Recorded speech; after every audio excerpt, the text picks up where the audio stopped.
बिस्मिल्लाहिर्रहमानिर्रहीम। तो सबसे पहले तो डिस्कस करते हैं कि what are the animals. Classification की तरफ हम बाद में आते हैं। तो एनिमल्स जो हैं ये जो वर्डली इसका मीनिंग है, इसका मतलब है कोई भी ऑर्गेनिज्म जो कि ब्रीद करता हो, सांस लेता हो। ठीक है, तो सांस लेने से मुराद यहाँ पर ऑक्सीजन की कंजप्शन या तो ये एक लिटरल मीनिंग है। अगर इसको टेक्निकली हम बायोलॉजी की लैंग्वेज में देखें तो एनिमल ऐसी कोई भी ऐसा ऑर्गेनिज्म जो कि इंजेस्टिव मोड ऑफ न्यूट्रिशन रखता हो, उसके अंदर मल्टी सेलुलरिटी हो और उसके अंदर जो हमारे पास सेल्स के अंदर बाइंडिंग कैपेबिलिटी हो, सेल्स आपस में मिलके टिश्यू फॉर्मेशन कर सकें। ठीक है, तो ऐसा ऑर्गेनिज्म और उसकी लाइफ के अंदर जो है डेवलपमेंटल स्टेज पे एम्ब्रियो जो है वो बनता हो। तो इस लिहाज से हमारे पास एनिमल जो हैं एक सेपरेट किंगडम के लिहाज से बहुत अरसे से जाने जाते हैं।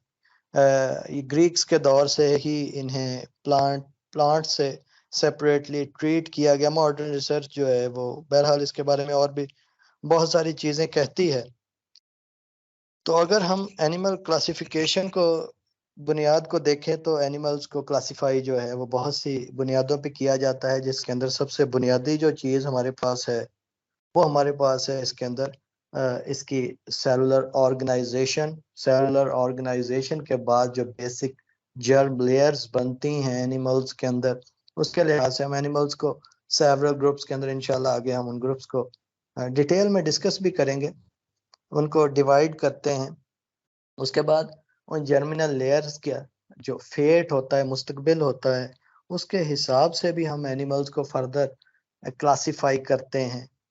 ठीक है, तो उसके बाद हमारे पास जैसे जैसे हम टेक्सोनॉमी का या क्लासिफिकेशन को देखते हैं तो इसकी जो बेस जो है वो लिनियर टेक्सोनॉमी ने जब प्रोवाइड की, तो that was that artificial system of classification जो कि बहुत वैलिड सिस्टम नहीं था। उसके बाद हम जदीद साइंस के साथ जैसे एवोल्यूशनरी कंसेप्ट आया, उसके बाद क्लेडिस्टिक कंसेप्ट आया, तो हमारे पास जो थॉट्स थी एनिमल्स के मुतालिक और उनकी क्लासिफिकेशन के मुतालिक वो चेंज होती चली गई।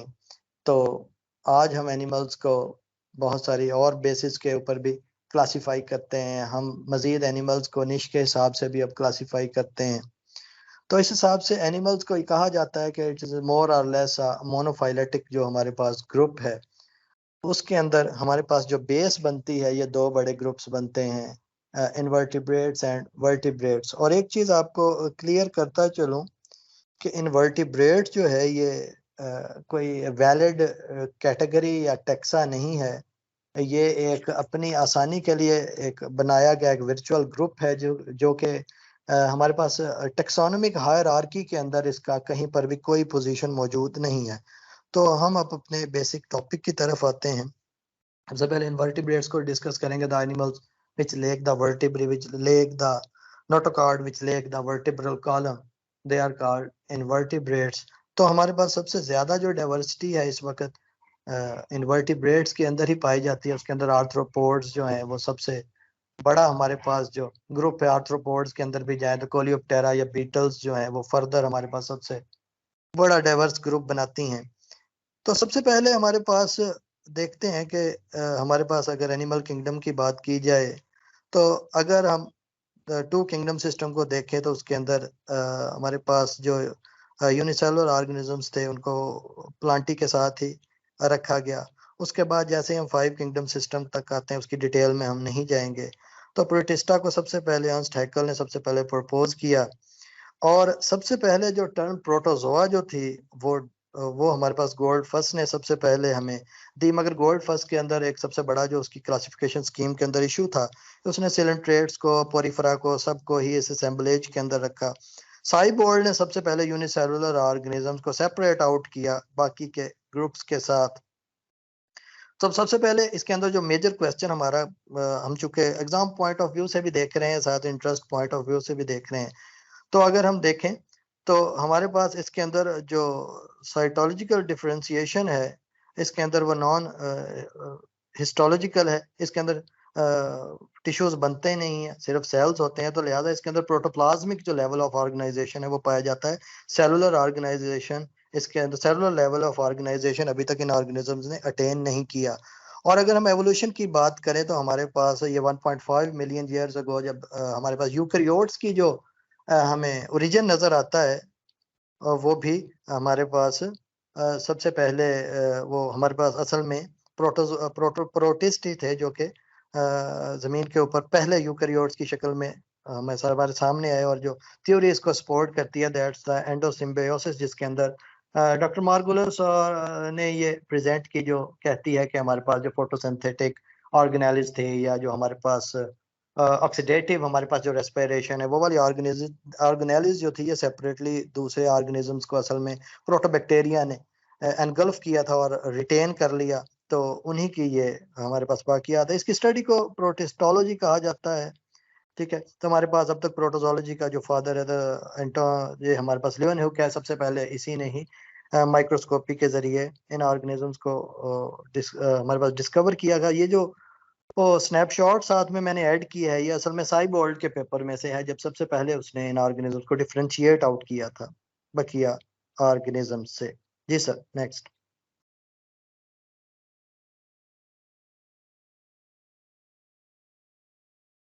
तो जब हम कार्ल वोइस का जो सिस्टम है, जिसके अंदर डोमेन सिस्टम है, 3 बड़े डोमेन्स हम लाइफ के क्रिएट करते हैं, दैट्स द प्रोकैरियोटा,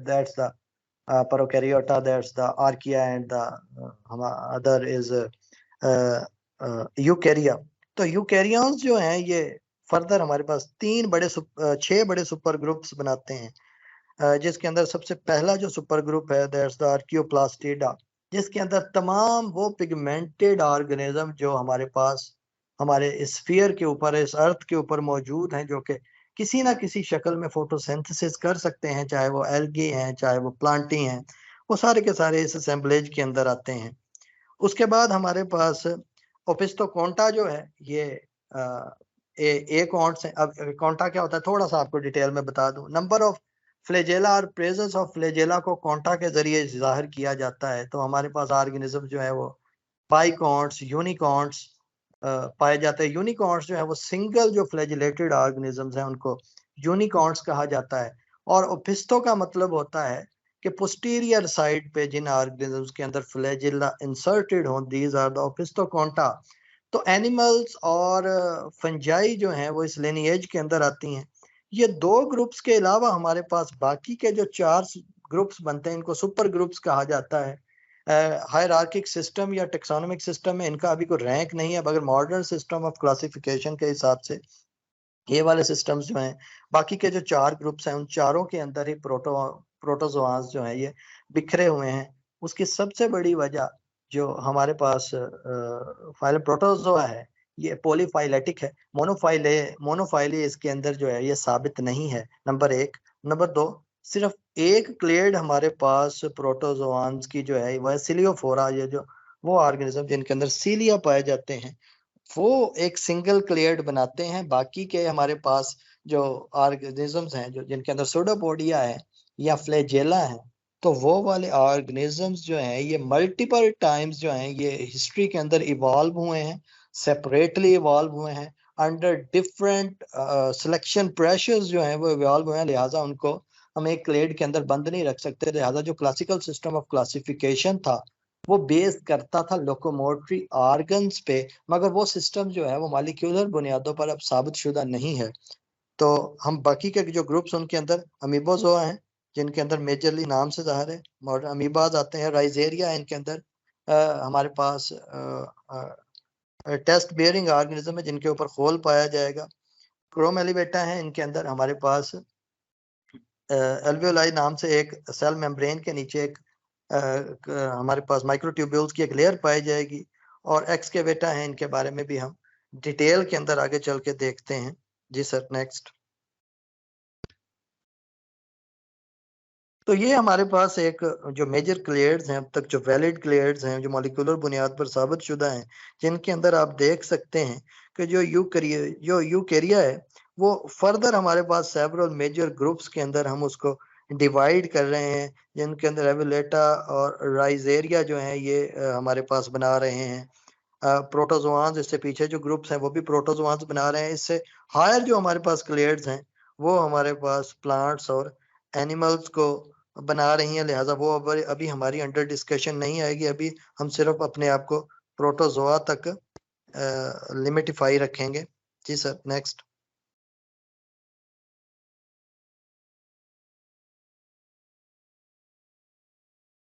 तो सबसे पहले देखते हैं जी कि हमारे पास प्रोटोजोआ जो है ये है क्या। सबसे पहले ये इसको प्रोटिस्टा ही क्यों नहीं कह दिया गया, उसकी सबसे बड़ी वजह थी कि प्रेजेंस ऑफ फोटोसिंथेसिस। मगर इसके भी कुछ ग्रुप्स के अंदर हमें जो है फोटोसिंथेसिस नजर आती है। तो प्रोटोजोआंस को डिफरेंशिएट करने की जो सबसे बड़ी काज तब थी वो ये थी कि इनकी लाइफ के अंदर सेसाइल लाइफ के साथ साथ लाइफ के किसी ना किसी पार्ट पे मोटेलिटी जो थी वो जरूर मौजूद थी, जो कि एक करेक्टरिस्टिक है एनिमल्स का, कि एनिमल्स आर मोटाइल। ये मोटेलिटी जो है इसकी वजह से इनके नाम के साथ जोआ जो है वो अटैच हो गया। तो protozoa stands for the pre animals या एंशियंट एनिमल्स।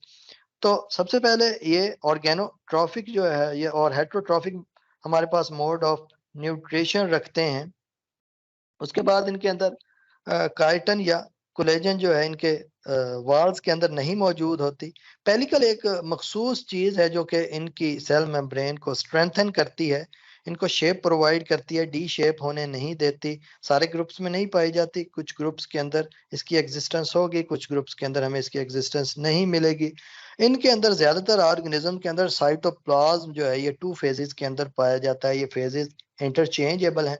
और एक चीज और बता दूं, एक्टिन फिलामेंट्स की ब्रेकडाउन और फॉर्मेशन की वजह से ये 2 फेजेस हमारे पास मौजूद हैं। सबसे पहले एक्टोप्लाज्म जो कि थिकर होती है, क्लियरर होती है, और ये सेल मेम्ब्रेन के नीचे ये पेरिफेरी के साथ साथ हमें मिलेगी। उसके बाद एंडोप्लाज्म ये ग्रैनुलर होगी, और इंटरनल जो साइटोप्लाज्म है वो हमें इस सूरत में नजर आएगा। इनके अंदर एक क्वेश्चन और बहुत मर्तबा रिपीट हो चुका है हमारे एग्जाम्स के अंदर, वो हमारे पास है जी, रोल ऑफ कंट्रेक्टाइल वैक्यूल। तो ये चीज जहन में रख लीजिए कि कंट्रेक्टाइल वैक्यूल जो है ये ऑस्मोरेगुलेटरी ऑर्गेनेली है, ये एक्सक्रीटरी ऑर्गेनेली नहीं है। एक्सक्रीशन जो होगी वो वाया ऑस्मोसिस होगी या एक्सोसाइटोसिस होगी, और वो सेल मेम्ब्रेन ही के थ्रू होगी। और इनके अंदर साइटोप्लाज्मिक लेवल ऑफ ऑर्गेनाइजेशन पाया जाएगा, प्रोटोप्लाज्मिक लेवल ऑफ ऑर्गेनाइजेशन भी हम इसको कह सकते हैं। अब तक का मिलने वाला जो सबसे बड़ा हमारे पास प्रोटोजोआ है वो हमारे पास ब्लेंटिडियम कोलाई है, जो कि गट के अंदर पाया जाता है हमारे कॉकरोच के। और ये वहां पर म्यूचुअलिज्म के तहत रह रहा है। और इसका जो हमारे पास एवरेज साइज मिलता है 150 माइक्रोमीटर एफएससी के अंदर। एक अमीबा का जिक्र है, तो वो अमीबा जो है वो अब ये अथॉरिटी नहीं, ये पोजीशन नहीं रखता कि हम उसको सबसे बड़ा जो है वो प्रोटोजोआ कंसीडर कर सकें। तो ये चीज भी, ये पॉइंट भी कंसीडर कीजिएगा। Yes sir, next.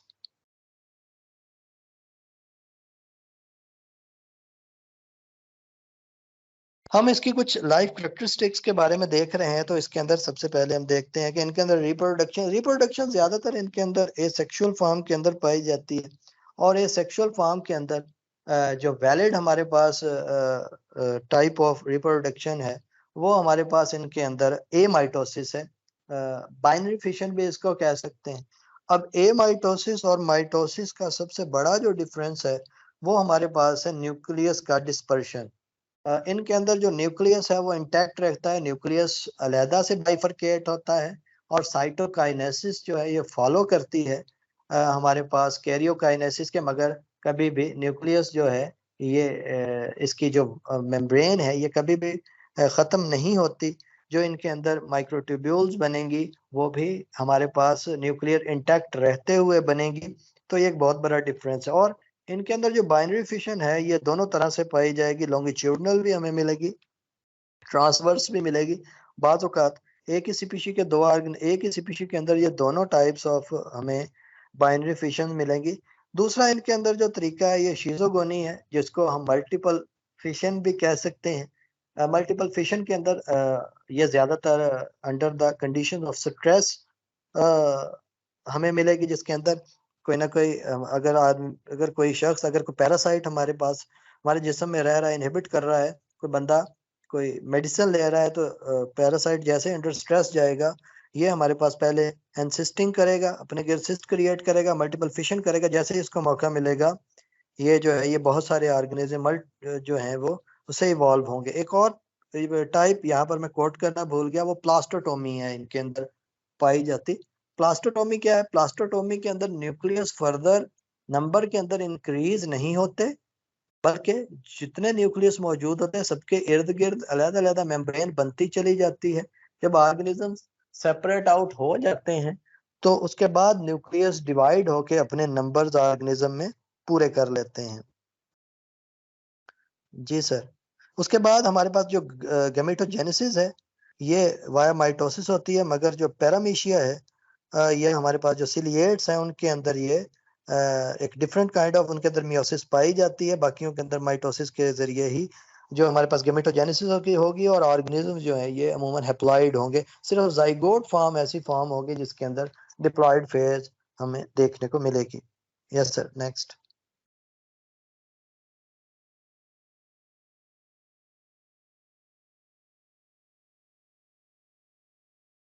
इनकी एक बहुत बड़ी तादाद जो है ये एज ए पैरासाइट जो है ये इनहिबिट करती है। एंड के ऊपर मैं एक माइनर सी मुख्तसर सी एक लिस्ट प्रोवाइड करूंगा जो कि मेजर जो प्रोटोजोआन पैरासाइट्स जो हैं उनको डिपिक्ट करेगी। इनके अंदर जो सबसे बड़ा हमारे पास हिस्ट्री के अंदर पैरासाइट जिसने ह्यूमन को हार्ट किए रखा, खौफजदा किए रखा, वो हमारे पास प्लाज्मोडियम है, फेल्सीपेरम है, या जो भी हमारे पास जो प्लाज्मोडियम जो कि काजेटिव एजेंट है मलेरिया का, ब्लैक डेथ या प्लेग के बाद सबसे ज्यादा अब तक की जो डेथ्स काउंटेड हैं वो उसी के जरिए हैं।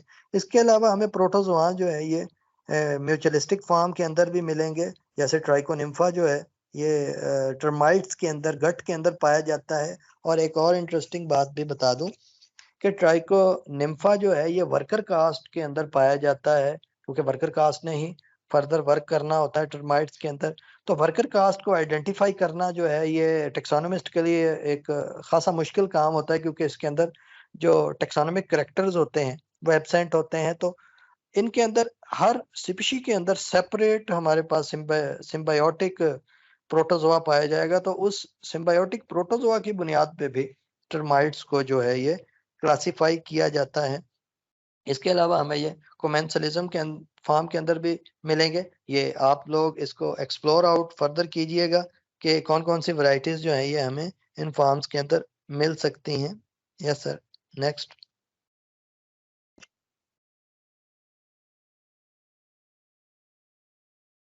उसके बाद हम कुछ थोड़ी सी इसकी क्लासिकल जो स्कीम ऑफ स्टडी है उसको भी साथ थोड़ा सा टच दे लेते हैं, क्योंकि ज्यादातर लोग जो हैं ये इससे फेमिलियर होंगे।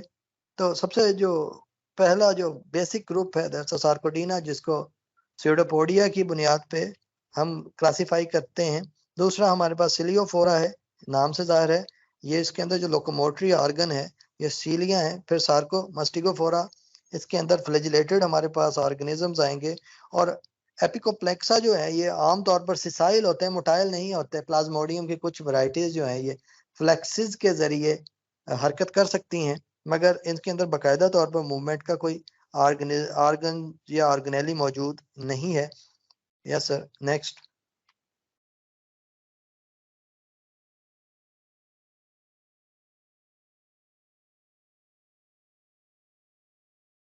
तो हम कुछ अब जो मॉडर्न स्कीम ऑफ स्टडी है जिसका मैंने पहले भी जिक्र किया।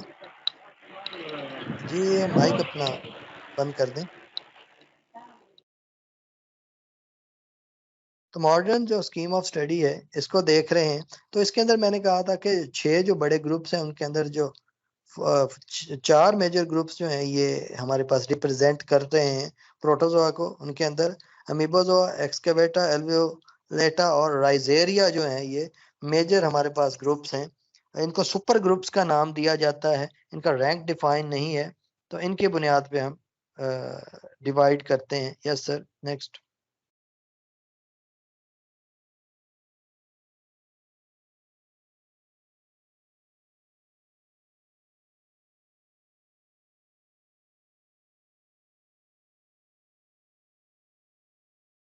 तो सबसे पहले हम एक्सकेवेट्स का जिक्र करते हैं।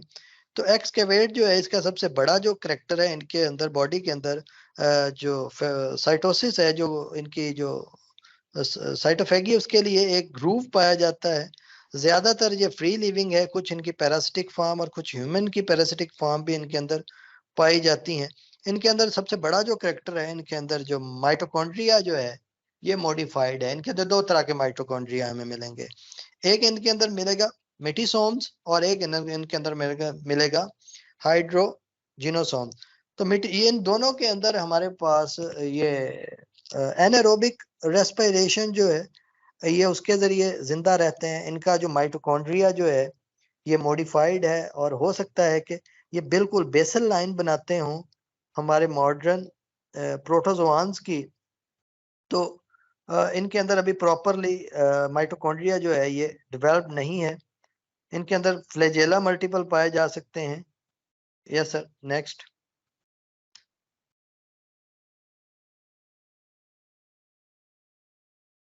तो ये मैंने इनके अंदर हाइड्रोजिनोसोम का जो है ये मेटाबॉलिज्म डिपिक्ट करने की कोशिश की है कि ये किस तरह से डिफरेंटली बिहेव करते हैं। ये ऑक्सीजन की गैर मौजूदगी में हाइड्रोजन आयंस या प्रोटॉन्स खारिज करने की खूबी रखते हैं।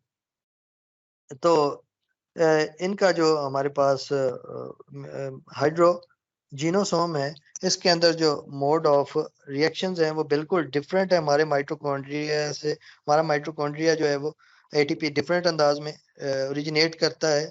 ये ग्लाइकोलाइटिक साइकिल को यूज करते हैं एनर्जी जनरेशन के लिए, जो कि एक मॉडिफाइड फॉर्म है। Yes sir, next. ये कुछ हमारे पास जार्डियासिस है, ट्राइकोमोनास विजिनाइलिस है। स्पेलिंग हो सकता है कि कुछ गड़बड़ हो, तो इसको करेक्ट कर लीजिएगा। तो ये हमारे पास जो ये दोनों पैरासाइट्स हैं, ह्यूमन के पैरासाइट्स हैं, ये जो कि हमारे पास एक्सकेवेट्स के जरिए इन्फेक्ट करते हैं। Yes sir, next.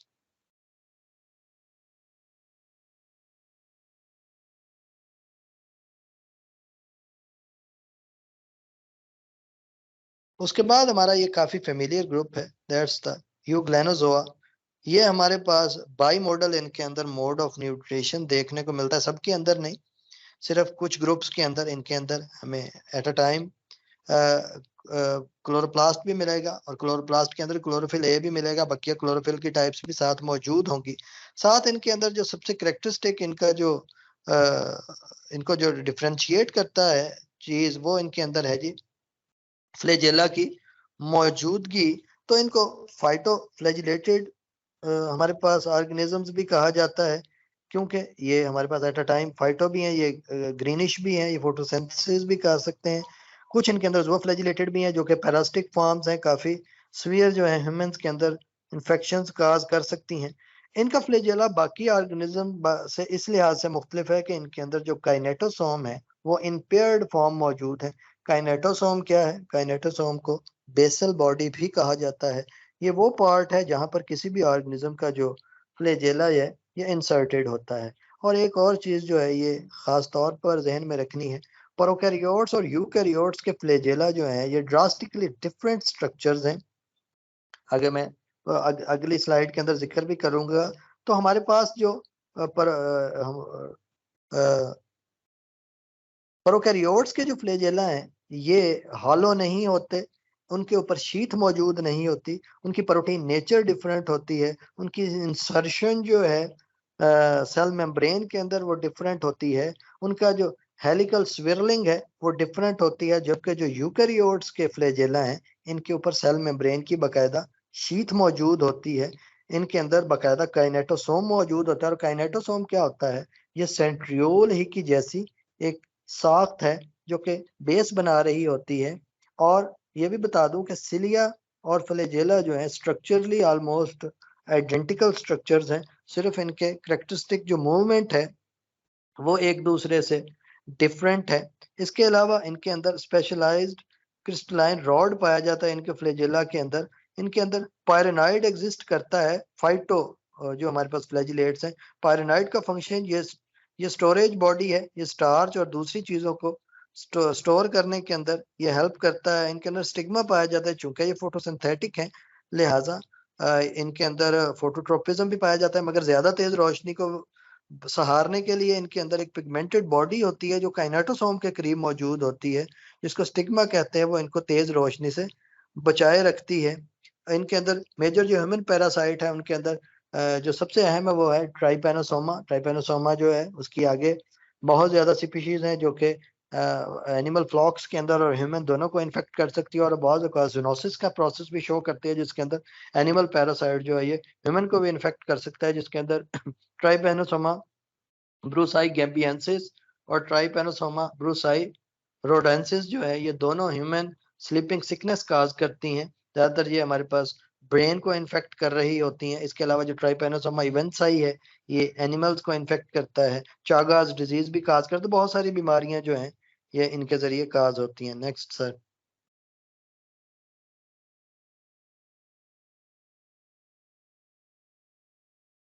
तो ये एक अल्ट्रा स्ट्रक्चर है फ्लैजेला का, जिसके अंदर ये काफी हद तक माइक्रो सेंट्रियोल से मिलता जुलता है, मगर वहां पर ट्रिपलेट्स फॉर्म के अंदर मौजूद होते हैं। माइक्रोट्यूब्यूल यहाँ पर ट्रिपलेट फॉर्म के अंदर नहीं, डुप्लेट फॉर्म के अंदर मौजूद होंगे। और साथ ही साथ छोटे छोटे स्पूक्स जो हैं ये एक हमारे पास पेयर से दूसरे पेयर की तरफ बढ़े हुए महसूस हो रहे हैं। इनको ये डायनिन प्रोटीन के बने होते हैं, और इनका जो करेक्टरिस्टिक मूवमेंट है दो तरह की हमें स्ट्रोक्स नजर आएंगी इनके अंदर, जो कि इनको स्विम करने में मदद देंगी। एक इनके अंदर एक्टिव स्ट्रोक होगी जिसके जरिए ये फॉरवर्ड मूव करेंगे। दूसरी इनके अंदर रिकवरी स्ट्रोक होगी जो कि पैसिव होती है, जिसके अंदर ऑर्गेनिज्म जो है फर्दर बैकवर्ड मूव नहीं करता मगर अपनी जगह पे रिटेन रहता है। तो उसके लिए एक पूरा मॉडल मौजूद है, उस मॉडल को भी एक्सप्लोर आउट कीजिएगा कि किस तरह से हमारे पास एक यूकैरियोट का जो फ्लैजेला है ये काम करता है। Next sir.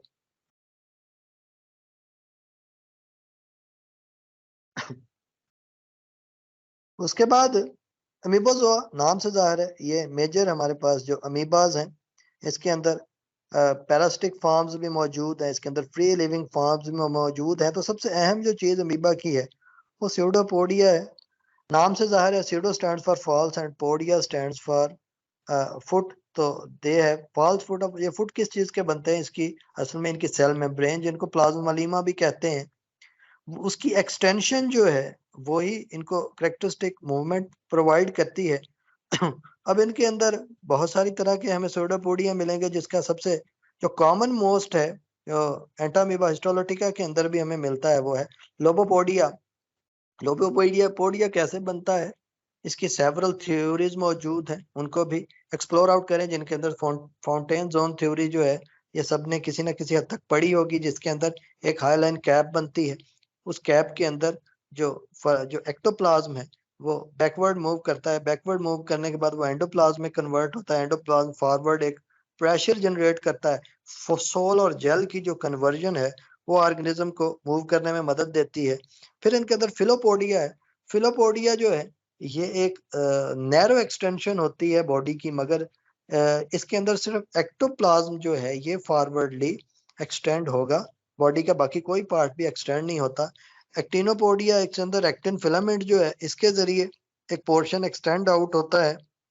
स्पोर्ट इसके अंदर बकायदा स्पोर्ट मौजूद होती है सूडोपोडिया के अंदर। और रेटिकुलोपोडिया, रेटिकुलो का लफ्ज जहां पर भी आएगा उसका मतलब होगा हमारे पास नेटवर्क। तो ये एक नेटवर्क लाइक स्ट्रक्चर बनाता है। ये सारे करेक्टरिस्टिक जो हमारे पास सूडोपोडिया है ये मौजूद हैं। तो इसके अंदर कुछ हमारे पास ऑर्गेनिज्म जो है वो शेल्ड भी मौजूद है, इनके अंदर बकायदा तौर पर शेल में मौजूद होता है, जैसे ट्यूबोलिना है, अकैंथोमीबा है, और इसके अलावा एंटोमीबा है। एंटोमीबा जो है ये सिस्ट फॉर्मेशन की खूबी रखता है। कई सालों तक ये सिस्ट बनाकर ज्यादातर जो कोलोन का जो नीचे वाला पोर्शन होता है वहां पर इनहिबिट करता है, और काफी सीवियर जो पैरासाइटिज्म जो है ये काज कर सकता है। ज्यादातर जो स्पॉइल्ड फूड होती है, जो ज्यादा देर पड़ी खुराक होती है, उसके अंदर इसके मिलने के चांसेस काफी ज्यादा होते हैं। Yes sir. नेक्स्ट। तो ये एंटामीबा हिस्टोलोटिका का एक इन्फेक्शन साइकिल दिखाया गया है। इसकी डिटेल्स में मैं नहीं जाऊंगा, this is specific portion of parasitology. तो अगर उसको कभी डिस्कस किया तो इंशाल्लाह हम पैरासाइटोलॉजी को हम डिटेल के अंदर पढ़ेंगे कि इसकी पैरासाइटोलॉजी क्या है। Yes sir, next. उसके बाद आ जाते हैं हमारे पास राइजेरिया। राइजेरिया जो है ये शेल्ड हमारे पास प्रोटोजोआन्स हैं। तो दो बड़े ग्रुप्स जो हैं वो इनके अंदर पाए जाते हैं। दोनों बड़े ग्रुप्स को जो डिफ्रेंशिएट किया जाता है वो इनके टेस्ट या इनके शेल की जो कंपोजिशन है उसकी बुनियाद पर किया जाता है। सबसे पहले फोरम या फोरामेनिफेरा, इनके अंदर कैल्शियम कार्बोनेट का शेल्स होता है। इन्हें मरमेड पेनिस का नाम इसके अंदर कुछ ऑर्गेनिज्म है उनको दिया जाता है। ये एक बीए एग्जाम्स के अंदर एक दो बार क्वेश्चन जो है ये रिपीट हो चुका है, तो इसको जहन में रखिएगा। दूसरे हमारे पास रेडियल एरिया है। इनके अंदर जो शेल होगा ये सिलेशियस होगा, यानी सिलिका का या SiO2 का बना हुआ होगा। इनके अंदर एक्टिनोपोडिया पाए जाते हैं। मगर ये वाला जो ग्रुप है इसे स्यूडोपोडिया रखने के बावजूद अमीबोजोआ के साथ इसको नहीं रखा जाता, क्योंकि इसका जो हमारे पास मॉलिक्यूलर एनालिसिस है वो बिल्कुल डिफरेंट है।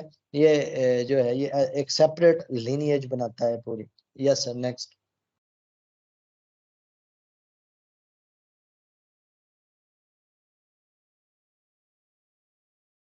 उसके बाद हमारे पास आ जाते हैं जी क्रोम एलिवेटा।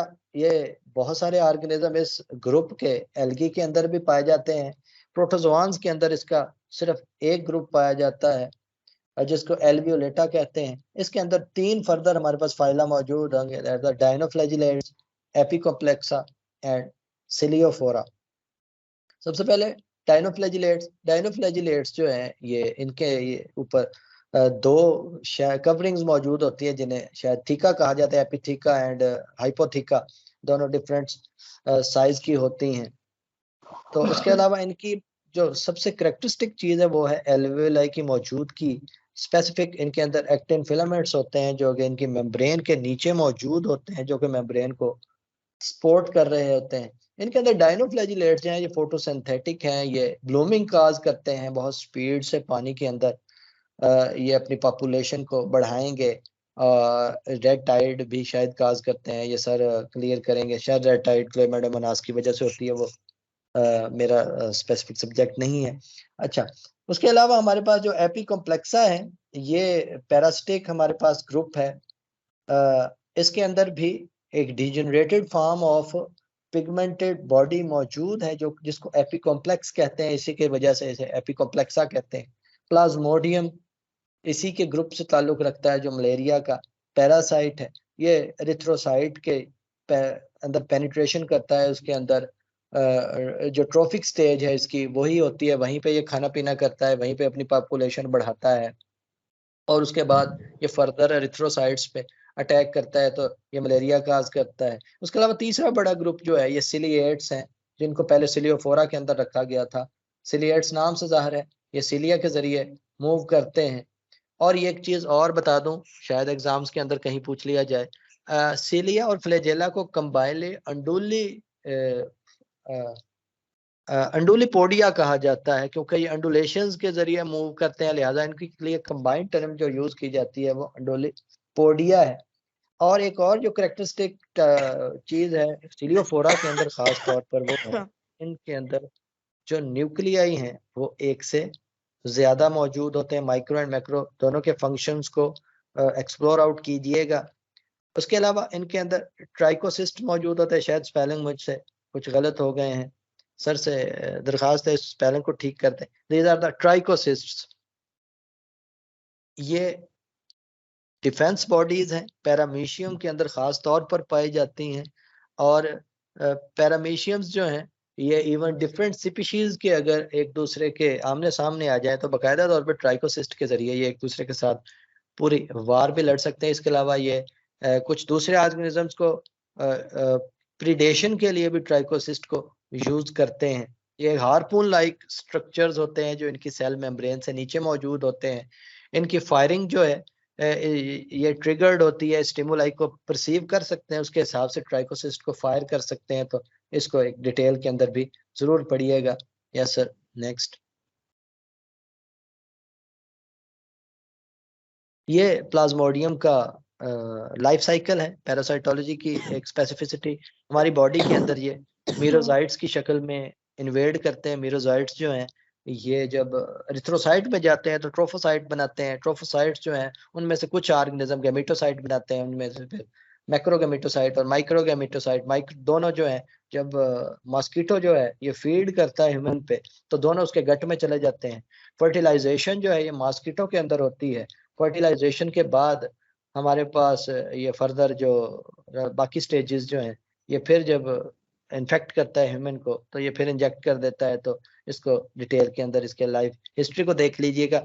पैथोफिजियोलॉजी को जरूर देखिएगा कि हमारे पास जो चिल्स क्रिएट होते हैं, जो ठंड लगती है मलेरिया के अंदर, उसकी बड़ी रीजन क्या होती है, उसको एक्सप्लोर आउट कीजिएगा। काफी इंटरेस्टिंग इंफॉर्मेशन आप लोगों को इंशाल्लाह उसमें से भी मिलेंगे। Yes sir, next.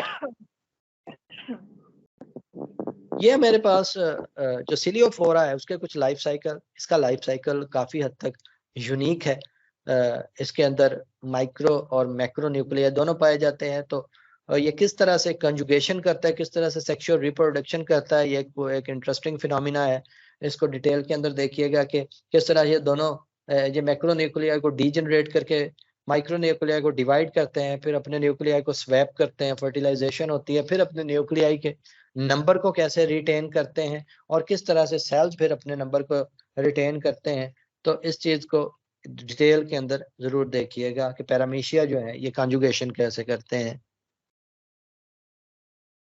उसके बाद अगर डाइवर्सिटी देखें तो अब तक इसकी जो एनलिस्टेड स्पीशीज हैं ये तकरीबन 64,000 है। Different text book different species number को कोट करती हैं। कुछ टेक्स्ट बुक्स 30,000 को कोट करती हैं जो कि ओल्डर नंबर है। उसके बाद कुछ टेक्स्ट बुक 50,000 को भी कोट करती हैं। तो जो हमारे पास लेटेस्ट इसकी जो डाइवर्सिटी है ये तकरीबन 64,000 ऑर्गेनिज्म जो है नोन है। उसमें से कहते हैं जी अब तक ऑलमोस्ट एक्सपेक्टेड जो ऑर्गेनिज्म जो अनआइडेंटिफाइड है उनको मिला के कहते हैं जी एक्सपेक्टेड जो डाइवर्सिटी है ये 2,50,000 है। इनमें से ऑलमोस्ट 10,000 जो है ये सिम्बायोटिक है। और दोबारा बता दूं कि 1.5 मिलियन ईयर्स अगो इनका ओरिजिन हमें मिलता है। क्लासिफिकेशन को अगर देखा जाए तो जो हमारे पास स्मॉलर राइबोसोमल सब यूनिट है उसकी जो जीन्स हैं सबसे ज्यादा उनको यूज किया जाता है मॉलिक्यूलर एनालिसिस के लिए, क्लेडिस्टिक एनालिसिस के लिए। उसकी सबसे बड़ी वजह कि सबसे कम जो हमारे पास म्यूटेशन रेट है वो हमें स्मॉलर जो यूनिट है और आरएनए का उसी के डीएनए में मिलता है, उसी के जो जीन्स है उसके अंदर हमें मिलता है। लिहाजा वो एक फिंगरप्रिंट की हैसियत रखता है डाइवर्सिटी को सॉरी फाइलोजेनी को ढूंढने में। Yes sir, next.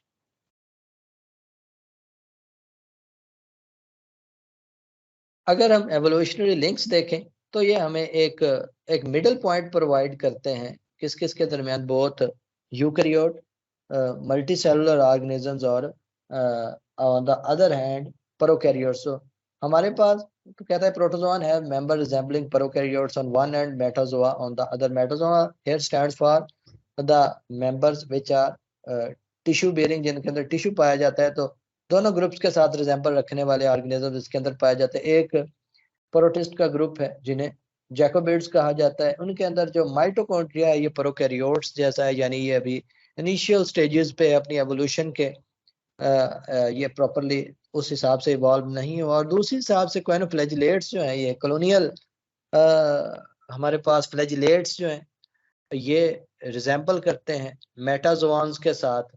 इसके अलावा प्रोटीरोस्पोंजिया जो है ये नाम से जाहिर है इनके अंदर भी और क्वेनोफ्लैजिलेट्स के अंदर भी कॉलर सेल्स पाए जाते हैं जो कि पोरिफेरा के अंदर जो क्वेनोसाइट्स पाए जाते हैं उनके साथ रिजेंबल करते हैं। तो लिहाजा ये भी एक एवोल्यूशनरी लिंक प्रोवाइड करते हैं हमारे मॉडर्न ऑर्गेनिजम्स के साथ। Yes sir, next. इनकी फोसिलाइज्ड फॉर्म देखें तो ज्यादातर राइजेरिया जो है ये फोसिलाइज्ड फॉर्म के अंदर मिलता है। फोरम्स जो हैं या जिनको मरमेड पेनिस कहा था इसके हमें फोसिल्स जो हैं ये काफी हद तक मिलते हैं। ज्यादा डिटेल के अंदर पेलियोंटोलॉजी की इसके मैं नहीं गया, ये काफी टेक्निकल डिटेल हो जाएगी। तो इसको अपने इंटरेस्ट के लिए जरूर एक्सप्लोर कीजिएगा। ये कुछ डिजीजेस की एक लिस्ट है, ये इनकी डिटेल्स जो हैं इसको जरूर देखिएगा ये एग्जाम पॉइंट ऑफ व्यू से। और ख़ास तौर पर अगर पैरासाइट जो हैं उनके स्टेन्स को, उनकी कल्चरिंग टेक्निक्स को अगर अवेलेबल हैं इनको ज़रूर कंसिडर कीजिएगा। ये जो है ये बेस लाइन है एग्जाम पॉइंट ऑफ व्यू से, काफ़ी ज़्यादा इम्पोर्टेंट है। ज़्यादा लेंथन हो जाना था अगर मैं इसको एक्सप्लोर करता या इसके अंदर इंक्लूड करता, तो इसको आप जरूर देखिएगा इन चीजों को। Yes sir. नेक्स्ट। तो ये हमारे पास बहुत बेसिक से कुछ बुक्स हैं जो कि आपको फर्दर रीडिंग के लिए आपके एग्जाम पॉइंट ऑफ व्यू से कम काफ़ी अच्छा जो है वो नॉलेज प्रोवाइड कर सकती हैं। तो आज के लिए इतना ही। कल इंशाल्लाह हम नेक्स्ट 2 फाइल जो हैं उनको डिस्कस करेंगे। तो जी सर। बहुत शुक्रिया सर, मज़ा आ गया इसमें। मैं अगर ऑनेस्टली बताऊं तो काफ़ी सारी चीज़ें थी जो मेरे लिए न्यू थी, क्योंकि एक अरसा हो गया इनको रिवाइज किए हुए, तो सारा कुछ भूला हुआ था। तो थैंक आपके यू वक्त सर। का बहुत शुक्रिया। अब चलते हैं हम ऑनरेबल लिसनर्स की तरफ। उनके कोई क्वेश्चन हैं तो वो क्वेश्चन ले लेते हैं। मैं माइक अलाउ कर जी देता सर। हूँ सबको। आपके अगर कोई क्वेश्चन है तो आप पूछ सकते हैं।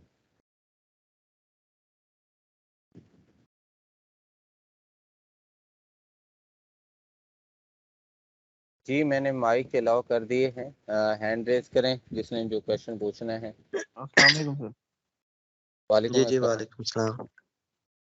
सर थोड़ा सा पेलिकल के बारे में बता दें, मेम्ब्रेन से बाहर की तरफ है या अंदर की तरफ, और केमिकली कुछ प्रोटीन का बना होता है मेरे ख्याल में।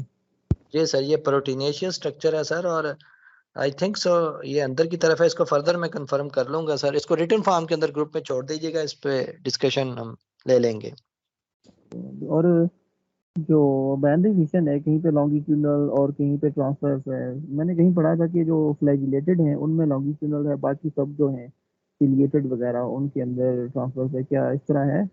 सर यूग्लेना जो है ये बाज औकात लॉन्गिट्यूड ट्रांसवर्स भी शो करता है, हालांकि वो फ्लैजिलेट है। तो ये रूल ऑफ थंब नहीं है, ये वर्सटेलिटी मौजूद है, ये प्लास्टिसिटी है, ये बहुत लगे बंदे असूल नहीं है डिवीजन के हिसाब से। और सर मैं और सर आपसे ये रिक्वेस्ट करूंगा, ये जो क्वेश्चन कर रहे हैं कि सर काइंडली जो नेक्स्ट टाइम जो है ना ओरिजिनल नेम से आइएगा क्लास में। ये ऐसे फेक नेम ये इस तरह के ये अलाउ नहीं है। हमें नहीं पता चलता क्लास में कौन है। सर मैंने 2-3 दफ़ा रिस्टोर किया है, मेरा वो माइक्रोसॉफ्ट अकाउंट नहीं चल रहा, फिर मैंने दूसरे मोबाइल से किया हुआ है, वो दूसरे का है। अच्छा, ठीक हो गया जी। जी सर। जी जी सर। और वो कैपा पार्टिकल्स कुछ होते हैं पैरामीशियम में। जी सर। सर मैं ग्रुप में क्वेश्चन छोड़ दीजिएगा सर, उनको डिस्कस कर लेंगे। कैपा पार्टिकल पे अच्छी डिस्कशन है, इंशाल्लाह करेंगे। मेरे ख्याल में ये मकसूद भाई हैं। हाँ जी। जी आवाज जी सर, ये वही है। ठीक है। मकसूद भाई आप खुद ही बता दें। जी सर। हाँ मैं ही हूँ। आप बता नहीं दें नहीं ना। सर, पता चल गया था। आंसर आंसर आंसर बता दें, आंसर बता दें। किस चीज़ का आंसर? ओके, चलें नेक्स्ट जी चलते सर। हैं। आगे कोई और लिसनर जिसने कोई क्वेश्चन करना है तो पूछ सकते हैं।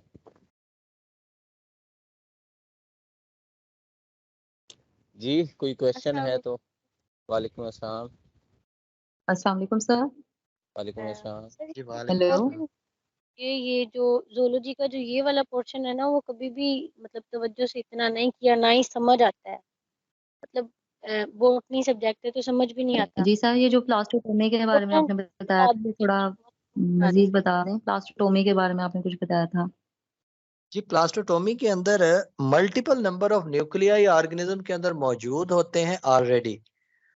वो सेल मेम्ब्रेन्स को उनके गिर्द रैप करके मल्टी सेलुलर हो जाता है, एक से ज्यादा सेल्स बन जाते। मल्टी सेलुलर किसे मुराद है, एक से ज्यादा सेल्स बन जाते हैं, मगर अपने न्यूक्लियर नंबर को दोबारा अलग अलग सेल्स के अंदर डिवीजन बाद में करके रीगेन करता है उसी नंबर को। बिफोर द डिवीजन वो अपने न्यूक्लियाई को डिवाइड नहीं करता।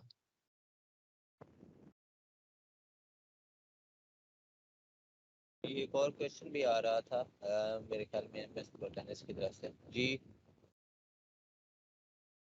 जी जी। सर मैं पूछ रही थी कि इसमें ये बुक ना कभी भी अच्छे तरीके से नहीं हो पाई, ना ही इसका पता है कि इसमें से करना क्या है, क्योंकि सब्जेक्ट नहीं है। इसमें से क्या क्या करना है उस हिसाब से थोड़ा सा गाइड कर दें। ये क्लासिफिकेशन के अंदर से पहली बात तो ये है कि पीपीएससी से में कभी भी कोई मेजर पोर्शन उन्होंने उठाया नहीं है, तो ज्यादा खौफजदा होने की जरूरत नहीं है। इसके अंदर ज्यादा से ज्यादा कम से कम आप मेजर जो पैरासाइट्स हैं उनके लाइफ साइकिल के अंदर जो उनके उनको जरूर देख लें। जो अप्लाइड फॉर्म है उसी को देखें, ज्यादा टेक्निकल क्लासिफिकेशन जो है ये कभी भी नहीं आएगी एग्जाम में। ठीक हो और गया। कुछ मजीद इनके कोई की पॉइंट्स के जनरल कैरेक्टर्स में या कुछ भी ऐसा जो ज्यादा इम्पोर्टेंट हो जिसे ज्यादा गौर से देखना है? पीपीएससी को हम कभी भी स्पेसिफाई नहीं कर सकते वो किस तरफ को निकल सकता है, क्योंकि बहुत से पेपर्स देख चुके हैं, तो एक डाइवर्सिटी है उनके पास चीजों की। हम कभी भी इसको लिमिटिफाई नहीं कर सकते, वो कहाँ से क्या देंगे। वो कुछ भी कर सकते हैं, वो सीधा मॉलिक्यूलर में भी जा सकते हैं, इनके जो हमने शायद कभी देखी भी ना हो। तो इसके लिए भी मेंटली अपने आप को प्रिपेयर रखें। ओके सर, ठीक हो गया, शुक्रिया। जी, जी एनीवन जी एल्स कोई क्वेश्चन करना चाह रहा हो?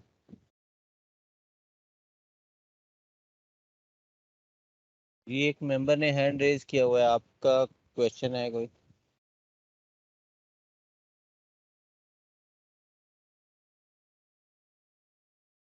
ओके जी, अगर और कोई क्वेश्चन नहीं है तो क्लास को यहीं पे ख़त्म करते हैं। बाकी जो जी क्वेश्चन। सर, एक और क्वेश्चन है। जी जी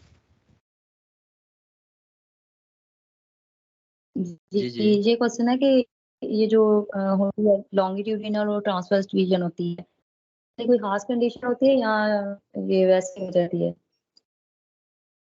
नहीं, जैसे सर मकसूद ने भी जिक्र किया कि जो हमारे पास फ्लैजिलेट्स हैं ये ज्यादातर जो ट्रांसवर्स डिवीजन है ये उनके अंदर पाई जाती है। बाकियों के अंदर जो रूल है वो लॉन्गिट्यूडनल का ही है। बाकी ग्रुप्स के अंदर हमें नहीं देखने को ये मिलती मोस्टली।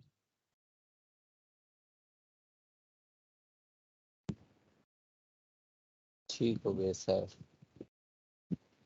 ओके जी, आज की क्लास यहीं पे ख़त्म करते हैं।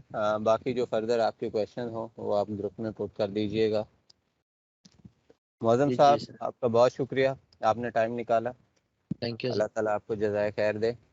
और आप सबका हाँ। भी शुक्रिया जिन्होंने क्लास अटेंड की। अल्लाह हाफिज़। अल्लाह हाफिज सर। अल्लाह हाफिज़।